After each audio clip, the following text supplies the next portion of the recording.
à tous. Donc, on a le plaisir aujourd'hui d'accueillir Louis Thierry. Donc, Louis Thierry, depuis cette année, est maître de conf au laboratoire. Il a travaillé sur des questions de machine learning et aussi donc des questions de mécanique des fluides et numérique. Et il va nous parler de la modélisation de l'océan par des équations ou à partir des données. À toi, la salle. Merci beaucoup Albert, bonjour à toutes et à tous. Je suis très content de pouvoir présenter ce travail. Je suis également très content de faire partie de ce laboratoire. Donc, je vais vous parler effectivement de deux approches pour la modélisation océanique sur lesquelles j'ai pu travailler.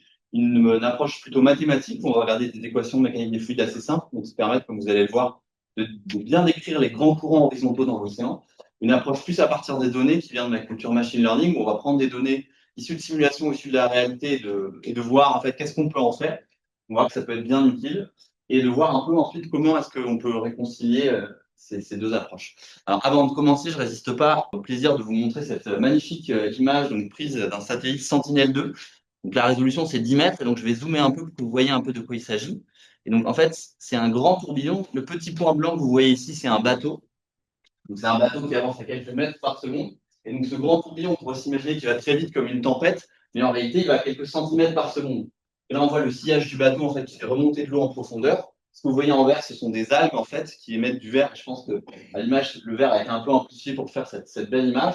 Donc, vous voyez que le temps que le bateau soit de là à là, c'est en plusieurs dizaines de secondes. En fait, ces filaments ont à peine avancé. En fait. C'est des tourbillons qui sont très impressionnants en termes d'image, mais qui avancent très très lentement. Et donc, évidemment, on les ressent jamais quand on se baigne dans la mer. Mais il y a tout un tas de tourbillons. En fait, l'océan est une vraie soupe de tourbillons qui sont très lents, mais qui sont à très grand nombre de Reynolds lorsque les échelles sont absolument énormes.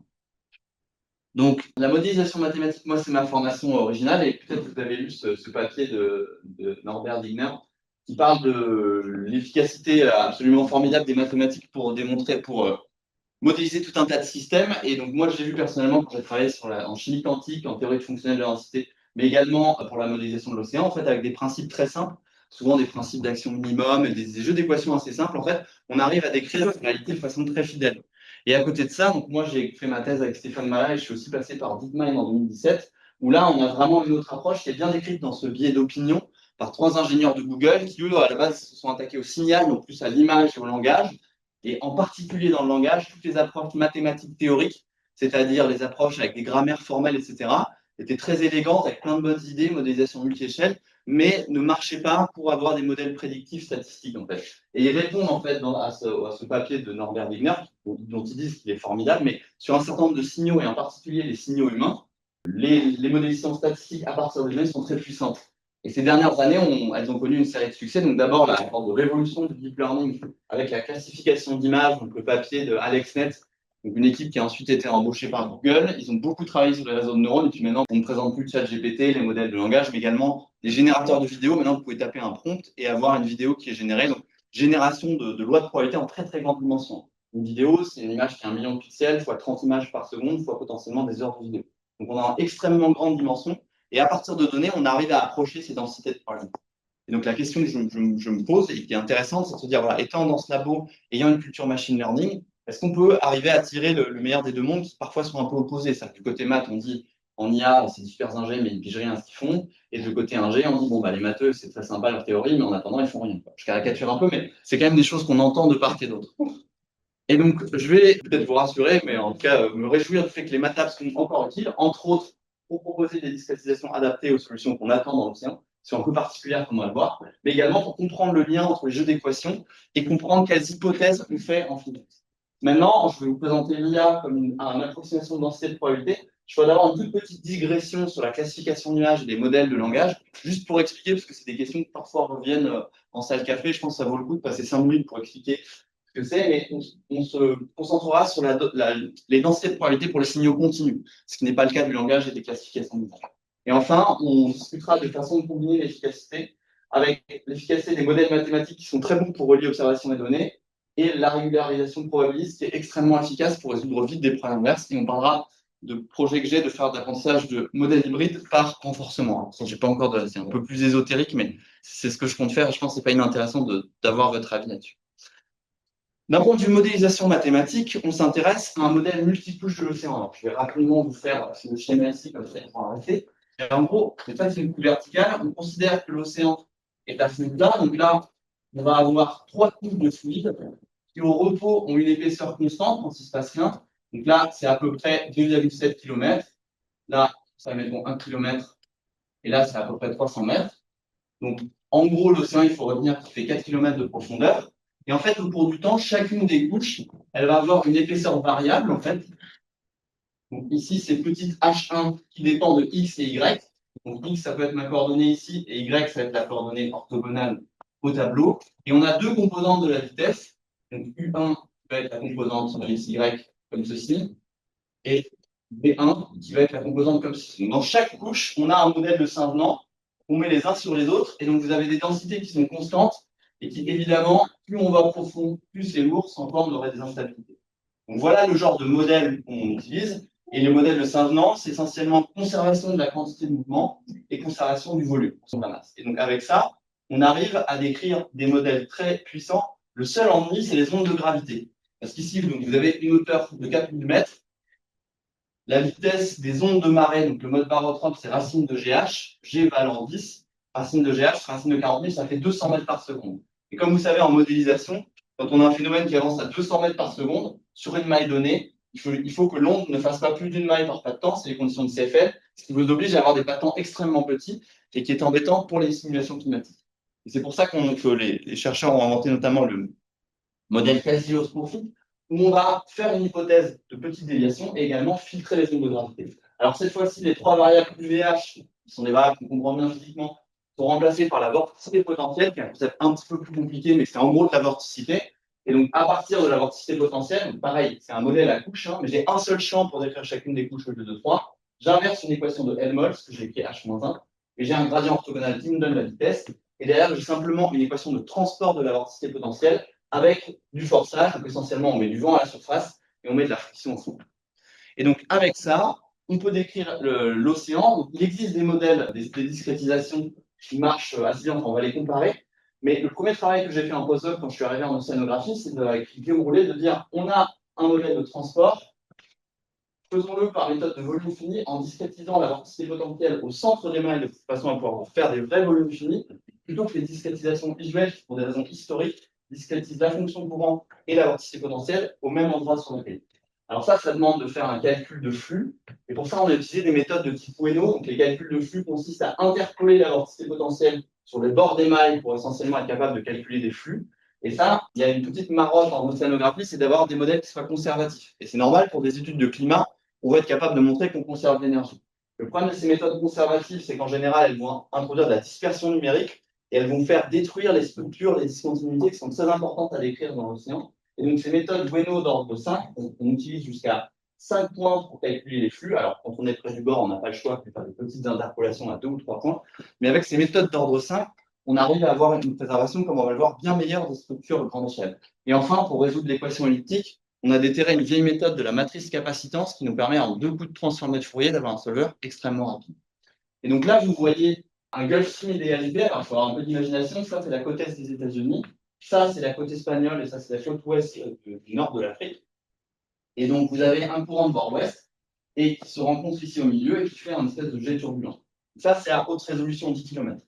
Pour ordre de grandeur, les simulations climatiques, c'est plutôt 50 km ou 100 km de front de mer. Et lorsqu'on dégrade la résolution, les discrétisations classiques n'arrivent pas à résoudre ce Gulf Stream parce qu'en fait, vous voyez ici, en fait, on a une discontinuité très forte de la vorticité potentielle et de la hauteur d'eau. Et qui fait qu'en fait, à maille grossière, on commence vraiment à avoir un choc entre la physique et le numérique. Et quand on utilise ces méthodes de type Ueno, en fait, on n'arrive pas parfaitement, mais avec une discrétisation, donc simplement, ça c'est vraiment des maths, il n'y a pas de paramétrisation IA derrière ça, à reproduire malgré tout un Gulf Stream qui est bien plus réaliste à basse résolution, avec un coût de calcul qui est maîtrisé. En fait, pourquoi ces discrétisations sont, on le savait un peu à l'avance en discutant, parce qu'on voit qu'ici on a des discontinuités très fortes du champ qui va être transporté, et il faut que notre schéma numérique préserve ces discontinuités pour être capable de préserver ce jet, sans quoi vous avez un champ mou qui n'arrive jamais à partir. Et donc, avec le code réaliste, donc avec la matrice capacitante, on a pu faire en fait un modèle d'océan à bord réaliste. Et je vais vous montrer une simulation Donc, c'est un code PyTorch qui tourne sur GPU et qui tourne très vite.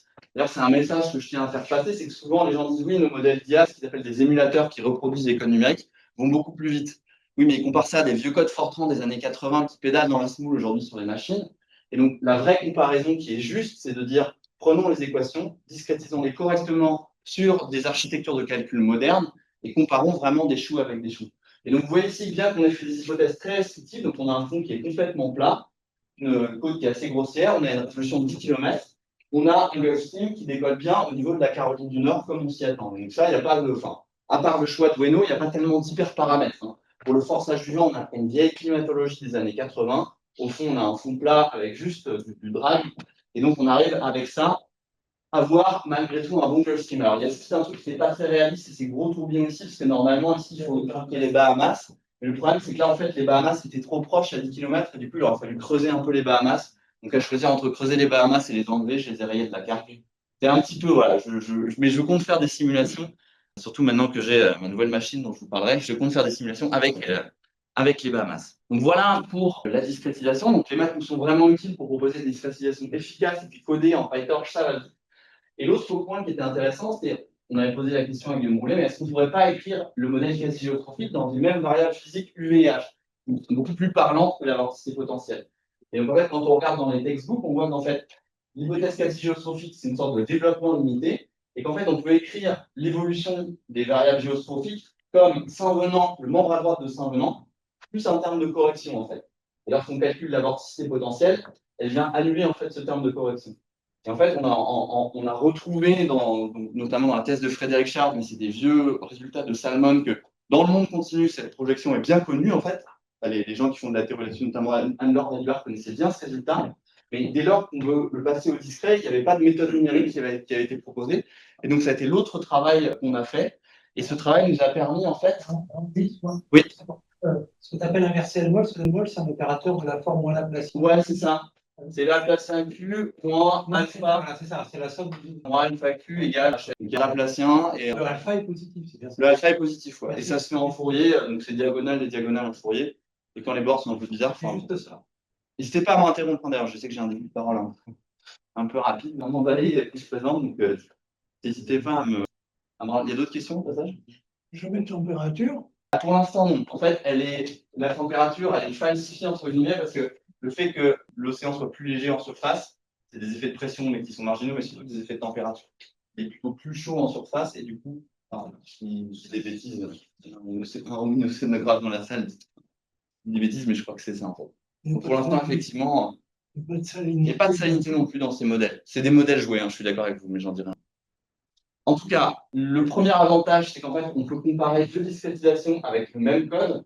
Donc, la seule différence qu'il y a, c'est un opérateur de projection qu'on a appelé ici, QG projection. Mais en fait, si vous comparez un code de Saint-Venant et un code QG, si vous n'avez pas la même discrétisation numérique, c'est très difficile de savoir qu'est-ce qui vient d'où. Et si je reviens à cet exemple, j'ai les mêmes équations physiques et deux discrétisations, les différences peuvent être spectaculaires. Donc, pour vraiment comprendre quelle est la différence entre un modèle de Saint-Venant et un modèle de QG, il faut garder les mêmes opérateurs d'advection, etc., le même numérique. Et donc, c'est ce qu'on a pu faire. Et le côté assez élégant, c'est le fait que le modèle QG hérite en mathématiques de Shallwater soit une asymptotique se retrouve ici dans le code, dans le fait que la classe abstraite QG hérite de la classe Shallwater. Et la seule chose qui est implémentée, c'est vraiment la projection. Donc, ça permet vraiment de comparer des choux avec des choux pour ainsi dire. Et l'autre chose qu'on a vu aussi au passage, c'est qu'en fait, on pouvait définir un modèle quasi-géostrophique étendu. Ce qui nous intéresse, c'est de filtrer les ondes de gravité, comme je vous ai dit. Elles vont à 200 mètres par seconde, c'est trop rapide. Mais cette hypothèse de petite déviation, en fait, n'est pas nécessaire. Et ça, on peut le faire pour une raison particulière, c'est qu'en fait, la projection, on ne l'applique pas sur le système, mais on l'applique sur les tendances.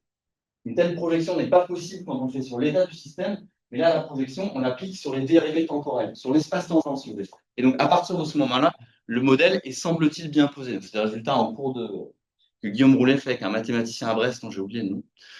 Et il aurait des idées pour étendre ça aux équations primitives. Mais en tout cas, ce qui est sympa avec les maths ici, c'est que ça nous permet, en lien avec le numérique aussi, parce que c'est aussi à travers les expériences numériques qu'on a compris des choses, de vraiment bien comprendre ce qu'il y a comme différence entre différents jeux d'équations et de regarder numériquement quel impact ça a. Est-ce qu'il y a des questions? Donc, pour résumer, sur la partie maths, on a des modèles qui sont relativement simples et qui décrivent finalement la dynamique horizontale sont simples, effectivement, on n'a pas mis de température et de salinité, mais ils sont globalement dépassés sur la dynamique de convection. C'est-à-dire que dès lors qu'on commence à ajouter de la température et de la salinité, c'est assez compliqué en fait. Toutes les paramétrisations de la convection dans les modèles sont essentiellement des paramétrisations diffusives, qui ont tendance à moyenner les valeurs sur la verticale. Et c'est un peu l'épine qu'il y a dans le pied actuellement des modèles climatiques, en fait, qui font, à mon humble avis, mais des gens ne seraient pas d'accord avec moi, mais font pas tellement mieux qu'un shallow water en fait. On met tout un tas de paramétrisations et ensuite on est obligé de mettre des stabilisations dans tous les sens avec de la diffusion pour que ça tienne, sinon ça pète tout de suite. Parce que dès lors que vous avez une masse d'eau qui est un peu plus légère ici, elle va vouloir remonter très vite, mais sur une échelle de 4 km. Alors, je vous disais que ma maille horizontale, quand je suis à haute résolution, c'est 10 km. Quand je suis en simulation climatique, c'est 100 km. Donc là, vous avez 4 km et 100 km. Vraiment, c'est compliqué. Et là, les maths ont du mal à faire le lien, enfin, pour l'instant. Est-ce qu'il y a des questions là-dessus? Il y a, je crois que ça vaut la peine d'en parler en France. Il y a, on peut voir ça comme densité de probabilité. Donc ça, c'est des choses sur lesquelles j'ai travaillé pendant ma thèse. On essaie d'un point de vue analyse fonctionnelle de prendre une fonction qui prend entre une image, une très grande dimension, 1 million de pixels, et qui vous sort la classe de l'image. Par exemple, ça pourrait être un 0 qui correspond à un chat et un qui correspond à un chien si on cherche simplement à distinguer les chats et les chiens. Et donc, c'est un travail qu'on avait fait avec John Zarka pendant ma thèse. En fait, on a cherché essentiellement à apprendre une représentation phi de x qui nous permette, avec une simple régression logistique, l'équivalent de la régression linéaire en fait pour les probabilités, de déterminer la probabilité de la classe sachant une image. Et ensuite, pour faire la prédiction, vous prenez simplement la classe majoritaire. S'il y a une probabilité 90% pour que ce soit un chat sur votre modèle, vous dites que c'est une image. Et donc, on a un modèle très simple, mais toute la complexité, tout le travail se cache en fait dans la fonction paramétrique de paramètre θ. On optimise en fait selon le paramètre. C'est ça qu'on appelle un réseau de neurones, mais c'est globalement juste une grosse fonction paramétrique. On optimise pour maximiser la conséquence. Et alors, ce qui est vraiment intéressant, c'est qu'en pratique, vous apprenez une telle représentation, elle généralise à d'autres problèmes. Vous apprenez des chiens, des chats, des loups, et à la fin, vous prenez la même représentation et vous optimisez simplement les paramètres de la régression linéaire, vous êtes capable de distinguer des abeilles, de fourmis, ou parfois même des galaxies d'un certain type, de galaxies d'un certain type. Donc, ça a quelque chose d'assez général, et il y a un parallèle, moi, qui m'a beaucoup parlé, alors, je ne sais pas si ça vous parlera, mais avec la mécanique quantique, on cherche en IA à prendre, dans le cadre de la classification d'image, un phi de x qui linéarise le problème, avec une simple régression linéaire. Et en physique, en général, on a cherché à trouver des représentations qui linéarisent le problème. L'équation de Schrödinger, par exemple, est un problème simplement, un problème linéaire aux valeurs propres. Mais ce qui est très compliqué, ce qui a demandé beaucoup de talent et d'ingéniosité aux physiciens, c'est de trouver justement cette représentation phi des électrons, qui est en très grande dimension. Vous partez de juste 3 petits points dans l'espace quand vous considérez que les électrons sont des particules, une fonction de n variable, où n est votre nombre d'électrons fois la dimension de l'espace. Et donc, c'est une représentation qui est extrêmement compliquée, ça a mis du temps à la trouver, mais l'avantage, c'est qu'elle linéarise le problème et qu'on connaît l'opérateur linéaire. Et donc, en fait, en IA, on se retrouve à faire un peu la même chose.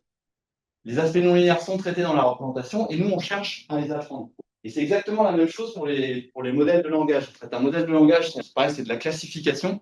Alors, je sais qu'il y en a qui ne connaissent pas ça, peut-être que beaucoup de gens connaissent ici, mais un texte est tokenisé par une IA. Donc, en fait, quand je dis je mange une pomme, il est converti simplement en ID qui correspondent à des ID de classe. Donc, moi, tout à l'heure, j'avais chien et chat qui étaient 0 et 1, mais là, vous en avez en réalité 200 000, en fait.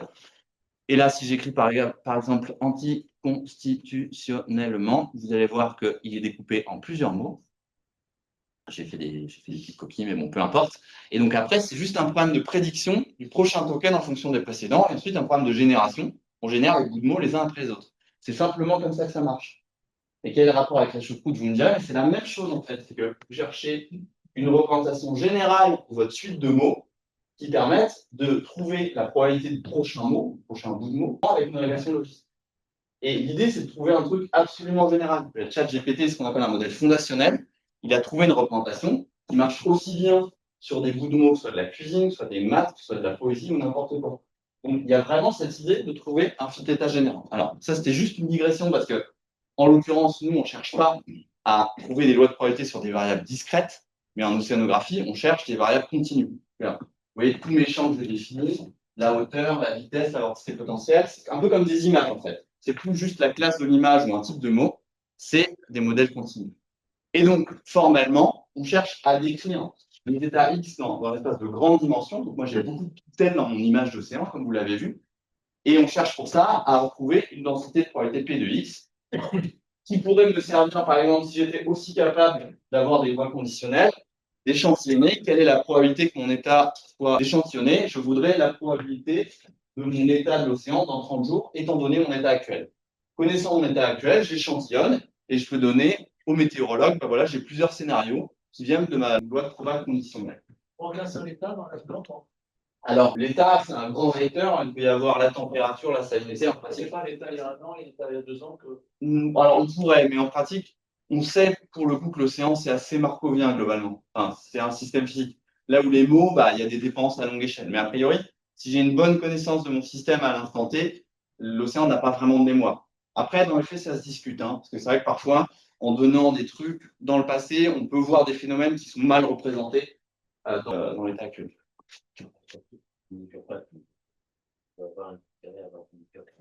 C'est vrai. Mais si on a un bon algorithme d'assimilation de données, toutes les mesures du passé ont été incluses là-dedans. C'est-à-dire que si XT est vraiment la meilleure approximation à date de mon système, normalement, enfin, si on a bien fait les choses, elle contient aussi de l'information du passé. Mais c'est vrai, on peut tout à fait faire ça.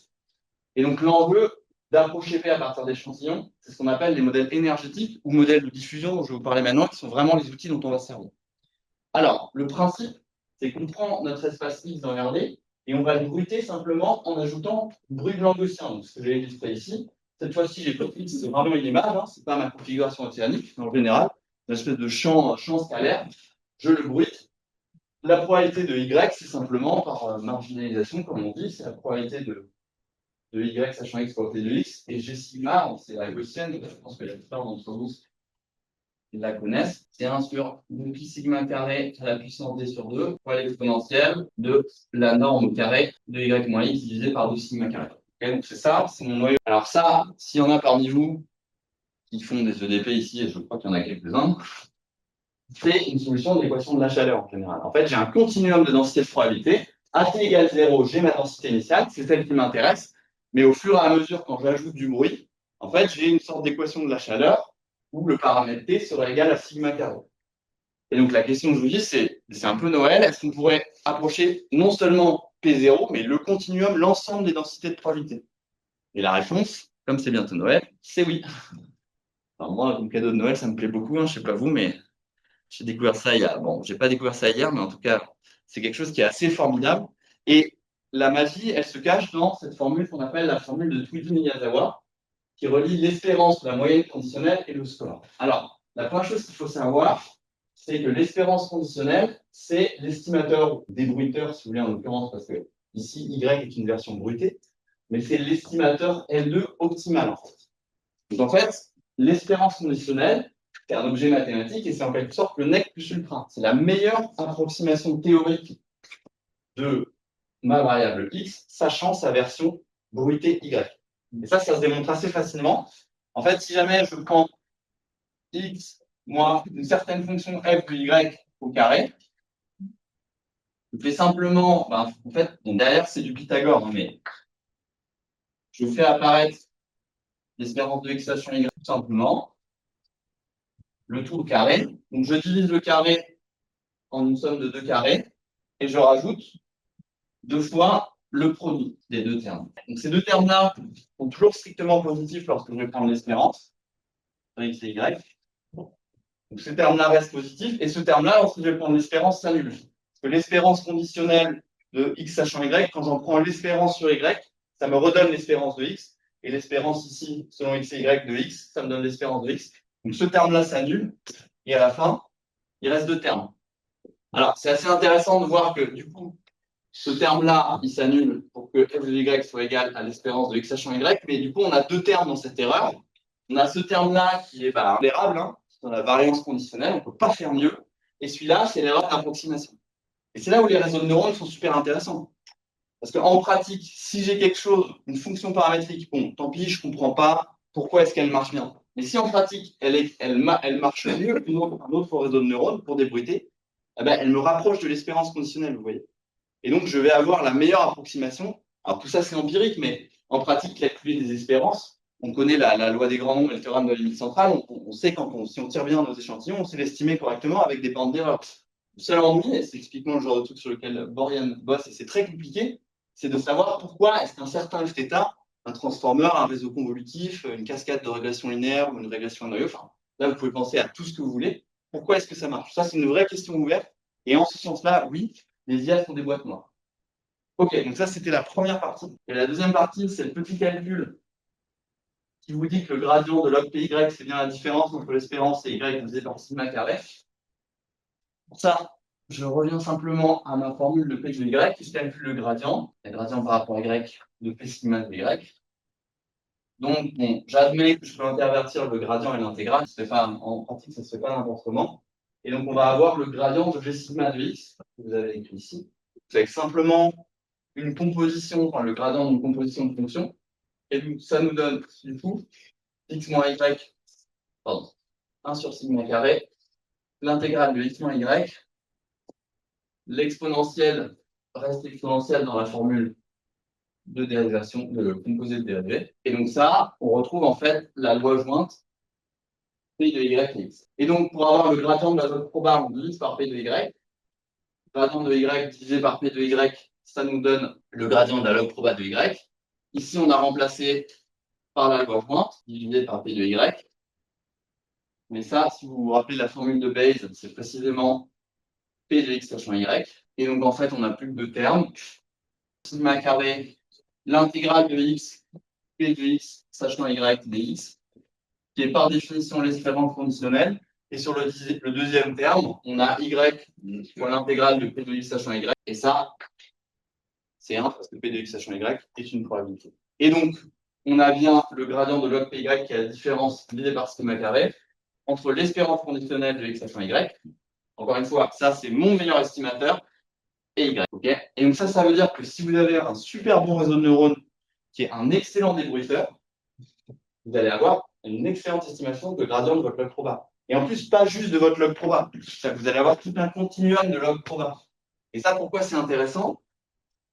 Bah, on peut le montrer avec un simple petit schéma. Donc, mettons que ma loi de proba, elle soit comme ça. Hop. Et si je veux échantillonner par des méthodes de type gradient, donc, je vais me servir du gradient de ma log proba plus du Langevin. Enfin, il existe tout un tas de techniques, je n'ai pas envie de rentrer dans les détails, mais prends un point au hasard. Là, si je cherche à suivre le gradient de proba, ma proba, elle est complètement plate. Et donc, le gradient ne contient aucune information. Mais par contre, quand j'ajoute du bruit, on a dit que ça revenait à faire une convolution. Donc, à flouter notre loi de proba. Donc là, bon, on fait un peu à la main ce que donnerait une convolution. Et là, du coup, on arrive dans une zone où le gradient commence à avoir du sens. Et quand on remonte le gradient, on va arriver dans une de ces zones. Et une fois qu'on est arrivé dans une de ces zones, on va dit, bon, bah, ça, c'était trop bruité. Je vais me faire une version un petit peu moins bruitée. Hop. Où là, potentiellement, je vais avoir mes minima. Et donc, en fait, avoir l'ensemble des solutions de l'équation de la chaleur, en pratique, c'est super puissant pour échantillonner. C'est pour ça qu'on arrive à échantillonner très vite, en fait, dans la pratique. Et donc, en pratique, les gens utilisent une fonction directement pour choper ça, quoi. Un réseau de neurones qui va de Rn dans Rn, qui n'est pas forcément un gradient. Mais en fait, on peut formellement prendre le gradient d'une fonction qui va de Rn dans F. C'est la différenciation automatique qui nous permet de faire ça, en fait. Donc, on peut le faire plusieurs fois. Donc, pour celles et ceux qui étaient au séminaire de Jérôme Boll, qui en a parlé. Alors, je ne vais pas trop rentrer dans les détails là-dessus, mais le vrai cadeau de Noël qui arrive, c'est le fait qu'en fait, on peut apprendre des log proba normalisés. Donc ça, cette année, les pères Noël s'appellent Florentin Gutero, Simon Kelly, et la mère Noël s'appelle Zara Cascadoui. Alors, je me suis un petit lutin, parce que comme écrit dans le papier, c'est une idée qu'on avait eue avec Florentin, mais qu'on n'a pas pu pousser jusqu'au bout. C'est justement quand j'étais en postdoc ici. Et donc, en fait, on a une loi de proba P de X et T. Je vous ai dit quelque chose sur le gradient de P par rapport à X. Et je vous ai rien dit du gradient de P par rapport à T, en fait. Et si on veut connaître notre fonction à une constante près, il faut qu'on ait le gradient de P par rapport à X et par rapport à T. Et donc, par le même genre de règle d'interversion dérivée intégrale, on trouve en fait ce terme-là, hein, qui est juste, ça c'est un bête terme scalaire, en fait. Et du coup, ça se calcule par différenciation automatique, mais en ajoutant ce terme-là à la fonction coût, en fait, on a un terme qui nous dit comment estimer le gradient de P de X par une technique de débruitage et comment, par rapport à X, pardon, et la dérivée de P par rapport à T. Donc, on a la dérivée de P par rapport à toutes ces variables et du coup, on connaît notre variable aléatoire à une constante près. Donc, en pratique, dans le papier, ils ont choisi 7 pondérations pour la fonction de coût. Donc, ça, c'est la loss de denoising score matching. Ça, c'est le truc qu'on va chercher à débruiter des images. Et ça, au passage, c'est très facile à implémenter. Hein. Vous prenez une configuration océanique ou une image, vous tirez du bruit blanc gaussien, vous l'ajoutez, vous cherchez à débruiter. Donc, vous avez toutes les infos. Okay, et ce deuxième terme-là, le time score matching, c'est une simple dérivée, pareil, c'est fait par différenciation automatique. Et donc la question maintenant, c'est de dire, OK, en admettant que les réseaux de neurones, c'est magique, j'arrive à bien estimer ça comme il faut, comment je choisis ma constante de normalisation, puisque, en fait, c'est une sorte de norme H1 déguisée, si vous voulez, quoi, pour ceux qui ça parle ici, quoi, c'est une norme sur le gradient, quoi, c'est pas une norme sur la rampe, c'est pas une normalisation. Et donc, comment je fais? Eh ben, je vais dire que, en fait, mes données, quand je suis en grande dimension, je vais voir ça comme un nuage de points. Et on va appeler grand D le diamètre. C'est la distance maximale entre deux points de bruit qui est 50. C'est ce que je veux dire là, quand on prend un accès grand blanc. Et à ce moment-là, on sait que la constante de normalisation, c'est la constante de la gaussienne avec une très grande largeur. Okay. Et donc en pratique, on peut avoir des lois de probable normalisées. Et ça, pourquoi est-ce que c'est super important? Ça vous permet de comparer des lois de probable entre elles. Typiquement, quand vous apprenez une loi de probable, ne serait-ce que pour comprendre comment marche l'optimisation. Vous prenez un jeu de données, et par la magie que je viens de vous décrire, là, hop, vous apprenez une première loi de proba. Vous faites ça avec une deuxième initialisation, avec les mêmes données, et vous pouvez comparer directement les valeurs. Quand on n'a pas la constante de normalisation, tout ce qu'on peut faire, c'est calculer des ratios pour une loi de proba entre deux échantillons. Mais on n'a pas moyen de comparer. Ou alors, je prends un jeu de données, un autre jeu de données, j'optimise et je compare les lois de proba. Je peux vraiment les comparer directement parce qu'elles sont normalisées. Donc ça, c'est vraiment un changement significatif. Hein. Ce n'est pas juste une lubie d'avoir une constante de normalisation. Voilà. Donc, voilà pour le cas de Noël. Alors en pratique, qu'est-ce que ça donne? Comme je vous disais, les résonances, ça c'est des papiers de Song et Armon en 2019 qui ont remis ça du jour. Hein. C'est des vieilles idées. La formule de Miyazawa, c'est des années 60. Il y avait Avarina dans les années 2005 qui avait retrouvé ça, mais on part d'un bruit blanc et on débruite, on débruite, on débruite, on débruite, on débruite. En fait, on remonte le gradient, on remonte le gradient. C'est une bête montée de gradient en fait. On peut rajouter du bruit, faire du langevin si on veut, mais c'est vraiment comme ça que ça marche. Et pour générer vos images sur Midjourney ou Banana Pro, c'est comme ça que ça marche en pratique. Alors avec toute une cuisine, hein, le diable est dans les détails. Pour le faire marcher bien, c'est nouveau pour moi. Et donc pour l'océan, on débruite, on débruite, on débruite. Voilà. Alors, vous allez me dire, c'est chouette, mais tu nous as montré il y a 2 secondes une vidéo où tu étais capable de le faire.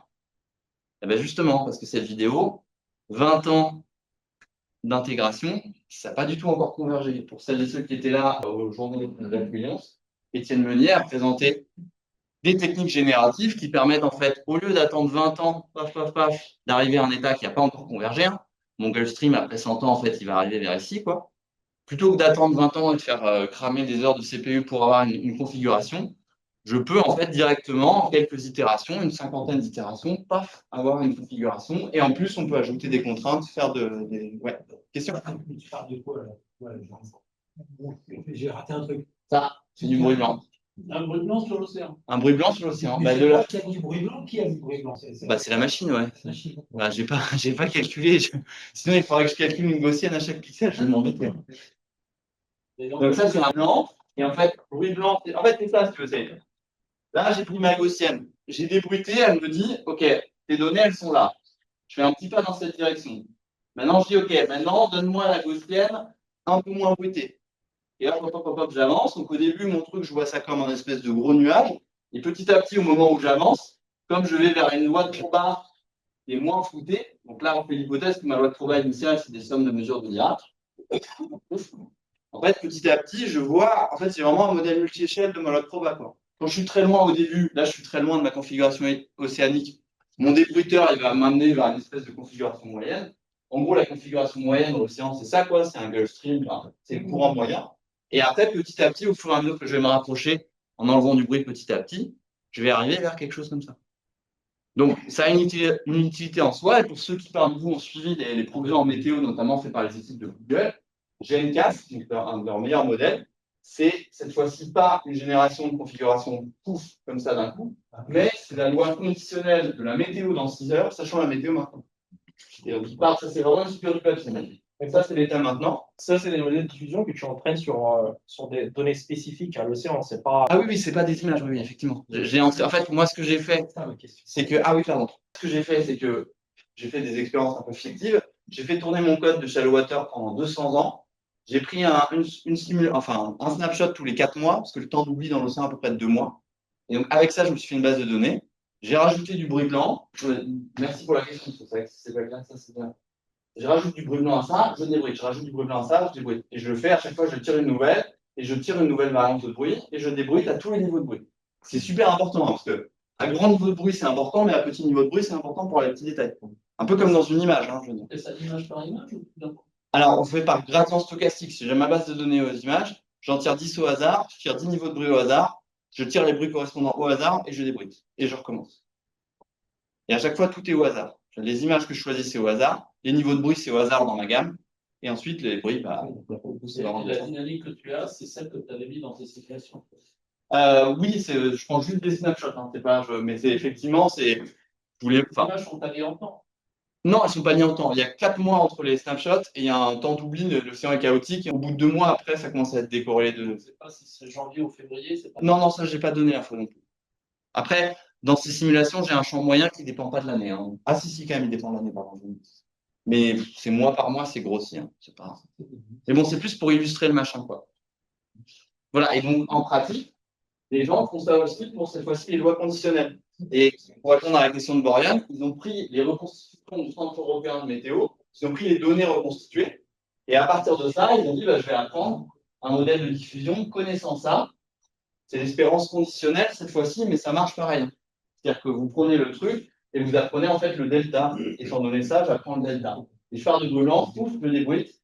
Et comme ça, j'ai un truc stochastique. Alors, le gros ennui de ça paraît un peu magique, mais c'est au-delà de 10 jours, ça ne sert plus à rien. Vous ne pouvez pas faire une simulation climatique avec ça, ça part dans le décor. Quoi. Ça ne marche pas. Et c'est là où les maths sont puissants. Parce que les maths, avec ça, moi, j'ai pu faire simuler 20 ans. Ça marche pour 200 ans, mais même pour 1000 ans. Hein. J'ai un Gulfstream qui est stable, etc. Donc, j'ai une vraie généralisation. Quoi. Alors que là, j'ai un truc qui est un peu trop spécifique. Tu peux expliquer pourquoi ça ne marche pas en 10 jours Si ça marchait, je ne vous dirais pas que les maths servent à quelque chose déjà. Mais pourquoi, en fait, je pense qu'ils arrivent. En fait, je pense qu'un modèle pareil se surspécialise sur le truc à court terme, en fait. Et en fait, en échange pour faire de la prédiction à 10 jours, faire des petites erreurs en tendance, c'est pas très grave. Je pense. C'est-à-dire que si tu veux faire de la prévision, tu n'as pas de contrainte forte sur le fait qu'au bout d'un an, tu vas revenir à peu près au même état, si tu veux. Donc, il faudrait penser à un modèle peut-être multi-échelle, ou avoir plusieurs lois de proba. Alors, il y a une équipe en Chine qui a essayé de faire ça. Je crois que personne n'arrive à avoir des prédictions qui ont du sens au-delà de 20 jours avec ça. Oui. Si je résume ce que j'ai compris, Ouais, dis-moi. le premier modèle, c'est une simulation numérique. Ouais. Un truc, et puis au bout d'un moment, tu as des phénomènes de dispersion numérique, de diffusion numérique, d'échelles de maillage qui ne sont pas assez grandes, et la simulation dégénère. Ouais.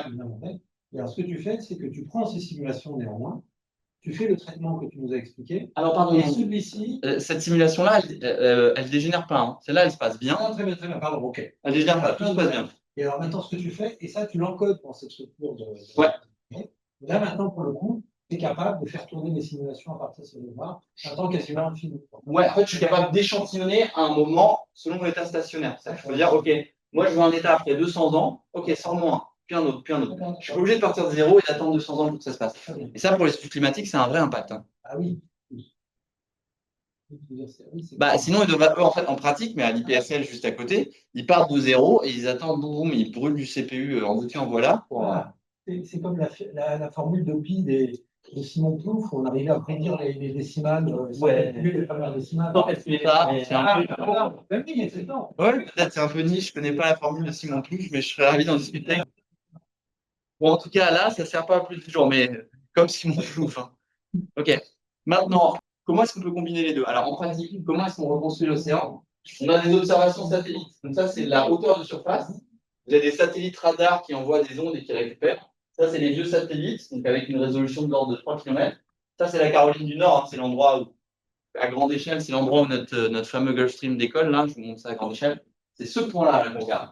Et donc, en fait, il y a des variations importantes de la hauteur d'eau. C'est vraiment l'endroit le plus sympa à regarder quand on regarde des images satellites. Et ça, c'est le nouveau joujou envoyé dans l'espace par Elon Musk en 2023. Il y a une résolution qui est bien plus élevée. Et les autres, c'est ça, la Méditerranée, la température de surface. À ceci près que quand il y a des nuages, on ne voit pas la température à travers les nuages. Et donc, c'est le genre d'observation qu'on a. Il y a quelques bouées qui traînent par-ci par-là, mais ça ne fait pas beaucoup de données. Et donc, avec ça, on cherche à résoudre des problèmes inverses. Et c'est là qu'on retrouve le meilleur des deux mondes. Donc, ça, c'est mes blogs dont je vous ai parlé, qui ont été implémentés en PyTorch. Et du coup, moi, ce que je cherche, C'est simplement une condition initiale. Et avec ma condition initiale, je peux intégrer mon modèle et je peux calculer des gradients, parce que tout ça est différenciable de façon automatique. Ceux qui ont suivi le séminaire de Jérôme Boll qui nous en a beaucoup parlé. Et donc, moi, j'ai juste besoin de trouver une condition initiale en pratique. Une fois que j'intègre la règle, j'ai des données à 1 jour, des données à 3 jours, etc. Donc, j'ai un terme d'attache aux données et j'ai également un terme de régularisation. Ce terme de régularisation, classiquement, les gens en l'inverse prennent des termes de Tikhonov. Au passage, un terme de Tikhonov, c'est juste moins log de P de X, où P de X, c'est une bête gaussienne. Si vous avez suivi ce que je vous ai raconté, c'est faire beaucoup mieux que la gaussienne. Et donc, la régularisation, on prend log P de X. Ça vaut le coup de dire un petit mot sur le map, parce que les gens qui font ce genre de choses sont en fait des bayésiens et des bayésiennes qui s'ignorent. En fait, le map, le principe, c'est qu'on va chercher l'argmax sur X de P de Y sachant X. C'est assez naturel, en fait. C'est-à-dire, j'ai mes observations, je veux trouver la configuration qui maximise la probabilité de mes observations. J'utilise la règle de Bayes, ça, c'est P de X sachant Y, fois P de X sur P de Y. Et donc, en fait, on se retrouve avec, quand on prend le log des termes, quand on fait la somme des termes de log de P de X, et une bêtise là. Bon, oublions ça. Ça va durer je vais enlever les pinceaux. Mais bon, l'idée, en gros, c'est qu'il y a deux termes là-dedans. En fait, ça, c'est un log de P de Y sachant X. Et ça, c'est plus un log de P de X. Et, et en fait, on fait une hypothèse en faisant ça qu'on a une erreur gaussienne sur nos données. Et là, on peut s'amuser maintenant qu'on a des bons logs de P de X. Et qu'est-ce que ça veut dire derrière, concrètement? Ça veut dire que, en fait, si j'ai des observations stratégiques ici, sur mon Gulf Stream, 2 jours plus tard, j'ai une information là-dessus. Vous voyez que ça ne varie pas beaucoup hein, entre un jour et le jour suivant. Entre un jour et le jour précédent, ça ne varie pas beaucoup. Hein. Vous voyez? Si j'ai mon satellite qui passe un coup là et un coup là, si je mets juste intermède 2, il ne va pas me dire tellement d'informations sur les méandres. Mais si j'ai un log de P2X qui a bien compris la forme de ces méandres, bah, si elle est comme ça ici et comme ça ici, bah, j'ai juste à prolonger au crayon en fait. Et ça, mathématiquement, c'est compliqué à définir, mais c'est vraiment le travail que va faire log P2X. Et du coup, il va simplifier énormément ce problème d'assimilation de données. Et au passage, c'est avec ça que j'ai des données d'apprentissage. Donc, Google, quand il entraîne son modèle météo, ils sont allés voir le centre européen. Et le centre européen, c'est leur boulot tous les jours. C'est de reconstruire l'état de l'atmosphère en entier pour faire des prévisions. Et donc, ce truc-là, étant donné un modèle et des données, je suis capable non seulement d'avoir une log P2X, mais aussi de l'apprentissage. Et c'est là que ça devient rigolo, parce qu'en fait, on peut itérer. J'ai des données, j'ai un solver différentiel, je suis capable de produire une réanalyse. Ok, mais maintenant j'ai une réanalyse, j'ai un solver différentiel toujours, je peux améliorer mon modèle en faisant un modèle hybride. Ça, c'est mon QG, mon modèle de base, et ça, c'est un réseau de neurones. Donc, avec ces données reconstruites, je vais avoir un meilleur modèle, non qui a une partie d'information qui vient du modèle, mais une autre partie d'information qui vient des données. Et donc là, j'ai un nouveau modèle, donc je peux revenir ici et remplacer mon f de x par mon nouveau modèle, qui sera meilleur parce qu'il collera plus aux données. Et avec ces nouveaux modèles et ces nouvelles données, hop, je reproduis des choses. Et donc, il y a tout un tas de questions en termes d'optimisation, de convergence, d'itération. Est-ce que ce truc-là va collapse vers un truc débile ou est-ce que ça va donner quelque chose d'intelligent? Et enfin, ce qui serait rigolo, c'est de faire de l'apprentissage par renforcement. Alors, ce qui est un peu paradoxal, c'est que les gens dans la communauté des LLM, ils en arrivent à penser qu'ils sont au même état que nous en Océano. En Océano, on a une seule planète qu'on observe depuis 20 ans, donc on peut dire qu'on n'a pas beaucoup de données. Les gens qui font des LLM, ils considèrent qu'ils n'ont pas beaucoup de données parce qu'en fait, ils ont déjà tout donné à manger au LLM. Tout Wikipédia, tous les bouquins, tout l'Internet, etc. Et donc maintenant, donc ça c'est JRPO, ça a été proposé par la startup chinoise DeepSeek, ils disent pour l'améliorer, je vais lui faire générer des trucs, il va me cracher du texte, et je vais choisir quel est le texte bon et quel est le texte mauvais. L'IA s'entraîne déjà sur ses propres générations, au-delà du fait que sur Internet, la moitié des choses maintenant sont faites par IA, et du coup, ça peut commencer cette affaire. Bref, et la question, c'est de trouver un reward. Alors pour les LLM, on demande aux gens est-ce que c'est bien, est-ce que c'est moins bien, ou alors on a des critères politiques. Par exemple, le gouvernement chinois ne veut pas que le LLM parle de Tiananmen, le gouvernement américain a d'autres raisons. C'est ça qui fait votre fonction de reward. Et nous, pour la fonction de reward, qu'est-ce qu'on va prendre? Exactement. On va prendre le log de PX. Ce qui est rigolo, c'est qu'on peut en prendre des différentes.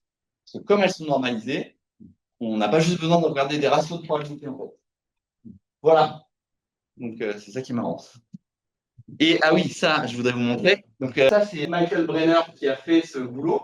Ça marche, ces trucs-là, ils nous fait marcher pour la météo. Donc ça, c'est des bonnes vieilles maths comme on les aime. C'est un solveur spectral d'ailleurs, c'est un peu une drôle d'idée, mais peu importe. Donc ça, c'est un réseau de neurones. Et avec ça, ils ont fait un truc qui marche très bien à la fois pour la prévision court terme, mais ils arrivent à faire des simulations climatiques qui tournent pendant 40 ans. Alors, il y a un erreur dedans, c'est qu'il faut rajouter la température de surface. C'est probablement ça qui stabilise leur modèle. Avec des simulateurs robustes et bien implémentés, ça marche bien. Les modèles de diffusion, donc avec plus d'a priori mathématiques, c'est aussi intéressant et c'est utilisé en pratique par les gens qui font de l'océano pour générer des états probables. Et à la fois avec les problèmes inverses, et bon ça c'est peut-être un peu plus ésotérique, hein, je ne sais pas si ça marche en vrai. J'imagine que oui, mais il y a un peu de boulot. On peut garder voilà, le meilleur des deux mondes et on peut faire ça maintenant sur des petites machines comme ça, petit moment de pub, disponible dans le marché Matinfo. Et pour 4000 balles, on a un GPU qui fait, je crois, c'est un 40e de la puissance du calculateur de Météo France. Il consomme 100 watts. C'est quand même pas de la tarte, quoi. Il y a 120 gigas de mémoire GPU. Donc, on peut quand même avec ça se faire une bonne paillasse d'expérimentation numérique. Et donc, bon, je l'ai reçu hier, donc j'ai pas eu le temps de la configurer. Mais s'il y en a qui s'intéressent au labo, je pourrais faire un tuto. Non, je la donne pas. J'ai mis 3 mois à l'avoir, donc ça, je pensais même mettre un cadenas pour pas qu'on me l'applique au bureau. Voilà, merci beaucoup. Des questions, des commentaires? Voilà. Et bon, désolé. Ok. Voilà, Dans désolé. le neurone GCM qui était l'exposé de Brenner, qui était assez fascinant, effectivement.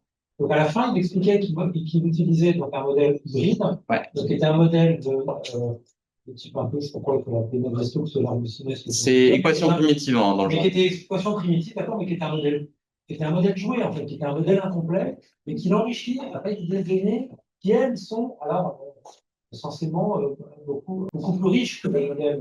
Ouais, il prend un modèle incomplet, tout le monde a l'air d'admettre que c'est incomplet, Ouais. qui en enrichit avec des données complètes, et alors, pas complètes, mais très, très riches, quoi. Ouais. Et du coup, voilà, donc c'est là qu'il y a un espoir d'arriver à un modèle couplé qui, lui, est intéressant, j'ai l'impression. Ouais, bah nous, c'est un peu pareil. C'est que, comme on a dit plusieurs fois, il y a pas de température, nous, dans notre truc. Oui, voilà. Sur la verticale, en fait, surtout ce qui est vertical, sur l'horizontale, sur le water marche très bien. Sur la verticale, c'est assez nul. Et en fait, ce que fait Brenner, c'est la même chose, en fait. Son cœur dynamique, c'est essentiellement la dynamique horizontale qui est bonne. La dynamique verticale est assez mauvaise. Et tu vois, son réseau de neurones, il est sur la verticale. Donc ça, c'est un vecteur. C'est sur la coordonnée Z. D'ailleurs, il met un bête MLP à la papille, quoi. C'est pas folichon. Mais ça marche très bien, déjà, hein. Enfin, je dis pas ça pour la club, hein, mais. Non, c'est génial ce qu'ils ont fait, je veux dire. Bon, le CIPD, comme il dit, moi j'adore. Est-ce que, alors, d'autres questions? Ou à distance, Oui. peut-être? Il y a Jacques qui a une question. Ah, une question ici. Hein, Quand tu manipules les images, est-ce que tu retrouves des choses qui sont liées au numérique? Alors, quand tu as le Queens, quand tu manipules deux images, est-ce que tu retrouves dans tes images que, effectivement, s'il y a un truc qui vient de la droite vers la gauche, de la gauche vers la droite, eh ben, c'est l'information qu'il faut aller chercher en amont.